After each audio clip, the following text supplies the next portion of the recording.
সকলকে প্রজাতন্ত্র দিবসের শুভেচ্ছা জানিয়ে শুরু করছি আজকের ভিডিও। দেশাত্মবোধক সিনেমা বলেই কি মধ্যপ্রাচ্যের দেশ যেমন কুয়েত, সৌদি আরব এই সমস্ত জায়গায় ব্যান হতে হলো এই সিনেমাটাকে? আজ আমি কথা বলবো ফাইটার সিনেমাটা, যেটা গতকাল রিলিজ করেছে। তো সেই সিনেমাটা সম্বন্ধে সিদ্ধার্থ আনন্দ পরিচালিত এই ছবিতে আমরা মুখ্য ভূমিকায় অভিনয় করতে দেখতে পাচ্ছি অবশ্যই ঋত্বিক রোশন, দীপিকা পাড়ুকোন, অনিল কাপুর এদেরকে। এই সিনেমাটা সব থেকে প্লাস পয়েন্ট হলো এই সিনেমাটা ভারতের প্রথম বায়োপিক অ্যাকশন ছবি। যে ছবিটা 2021 সালে রিলিজ হওয়ার কথা ছিল, কিন্তু ওই সময় মহামারীর কারণে সিনেমার যে প্রি প্রোডাকশন অনেকটাই লেট হয়, যে কারণে সিনেমাটার রিলিজ পিছিয়ে যায় এবং এতদিন বাদে 2024-এ এসে সিনেমাটা রিলিজ হয়।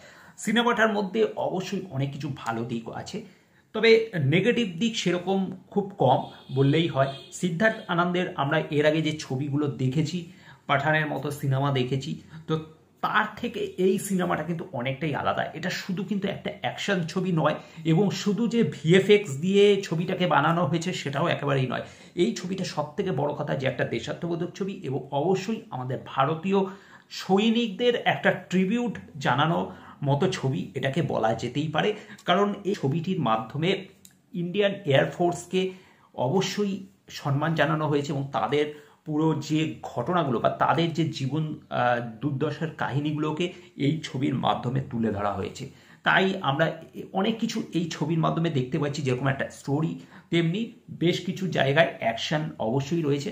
তবে হ্যাঁ, প্রথম দিকে ছবিটা একটু ঢেলে ঢালা লাগে বেশ কিছুক্ষণ, মানে প্রথম 1 ঘন্টায় সেইভাবে বলা যায় যে প্রাণ পায় না ছবিটা, কিন্তু তারপর থেকে ছবিটা ঘুরতে থাকে। এবং যখন থেকে সেই পুলওয়ামা যে অ্যাটাকটা হয়, সেই জায়গাটা আমাদের গায়ে কাটা দিয়ে যায়, কারণ দুর্ধর্ষ সিনটাকে দেখানো হয়েছে ওইভাবে করে, এবং সত্যি ওই জায়গায় মানুষ ফিল করতে পারবে এবং সেই জায়গায় একটা ইমোশনালি কানেক্ট হয়। এবং তারপরই আসে সার্জিক্যাল স্ট্রাইক। আমরা জেনেছিলাম, খবরে দেখেছিলাম, এবং সেই ঘটনার আমরা ছবিতে দেখতে পারলাম যে কিভাবে রাতের অন্ধকারে ভারতীয় সৈনিকরা পুরো পাকিস্তানি ঘাঁটির মধ্যে বোম অ্যাটাক করে। তো সব কিছু ডিটেলসে দেখানো হয়েছে ছবিটার মধ্যে, এবং তারপর আসল টুইস্ট বাকি থাকে, এবং সেই টুইস্ট দেখা যায় ইন্টারভেলের পর থেকে। তো এই ছবির মধ্যে বেশ কিছু ডায়লগ ভালো আছে, তবে শেষের দিকে ডায়লগগুলো অনেকটাই বেটার আর কি, মানে দেশাত্মবোধকের দিক থেকে দেখতে গেলে।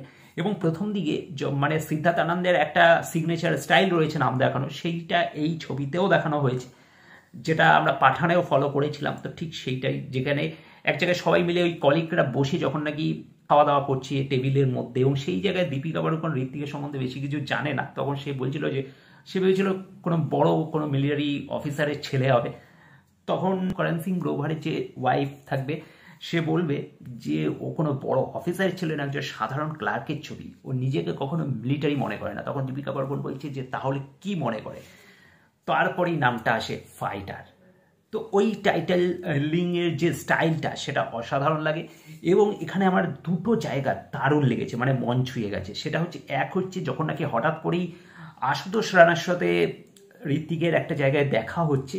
আশুতোষ রানা অ্যাকচুয়ালি দীপিকা পাড়ুকোনের বাবা, এবং তার বাবা চায় না যে মেয়ে আকাশে উড়বে।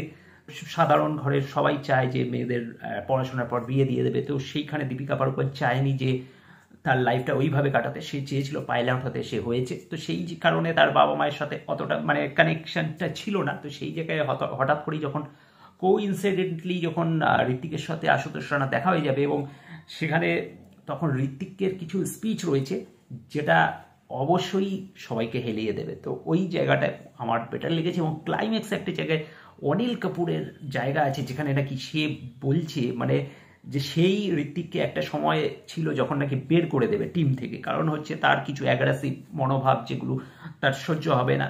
এবং এখানে একটা ব্যাক স্টোরিকে দেখানো হয়েছে সুন্দর করে। অনিল কাপুরের বোন থাকবে, যে জায়গায় অ্যাঞ্জেল বলে পরিচিত আর কি, সে ওই টিমের টপ ক্যাপ্টেন থাকবে, কিন্তু সে মারা যাবে ঋত্বিকের একটা ভুলে, যে কারণে বরাবরই অনিল কাপুর ঋত্বিককে দেখতে পারবে না। কিন্তু একটা সময় আসবে যখন বাধ্য হবে সে টিমে ফিরিয়ে আনতে ঋত্বিককে, এবং সেই জায়গাটা ক্লাইম্যাক্সে অসাধারণ।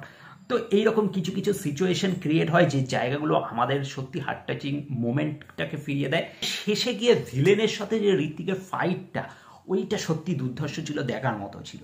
তো সব মিলিয়ে সিনেমাটার মধ্যে বেশ কিছু ভালো পার্ট রয়েছে, যে জায়গাগুলো অবশ্যই আমাদেরকে একটা আলাদাই মানে সেই ফিল করাবে, সেই ভারতীয় এয়ারফোর্সের যে পুরো ব্যাপারটা, সেটা আমরা এতদিন দেখি। আমরা মিলিটারি দেখেছি, আর্মি যেগুলো হয়ে থাকে, কিন্তু ইন্ডিয়ান এয়ারফোর্সের ব্যাপারটা হয়তো অনেকের কাছে অজানা ছিল। তো সেই জায়গায় দাঁড়িয়ে এই সিনেমাটা কিন্তু সেই জায়গাগুলোকে দেখিয়েছে, যেটা আমার একটা অবশ্যই নতুনত্ব লেগেছে। কিন্তু পাশাপাশি ওই যে বললাম যে সিনেমাটার মধ্যে বেশ কিছু জায়গা একটু একঘেয়ে টাইপের লাগে, যেটা আমরা বর্ডারের মতো সিনেমা বা মাতুজেসলামের মতো যে সিনেমাগুলোতে যে গুজবামগুলো, যে একটা দেখতে দেখতে উত্তেজনা চলে আসা, সেই জায়গাটা কোথাও গিয়ে আমার মনে হয়েছে ল্যাক করছে। কারণ ওইভাবে দেশপ্রেমটাকে তখন যে সিনেমায় হতো, বা সানির সেই অ্যাগ্রেসিভ যে চিৎকার বা ডায়লগস, হতে পারে সেটা একটু ওভার দ্য টপ ছিল, কিন্তু ওটা আমাদের ভিতরে একটা গুজবাম বলো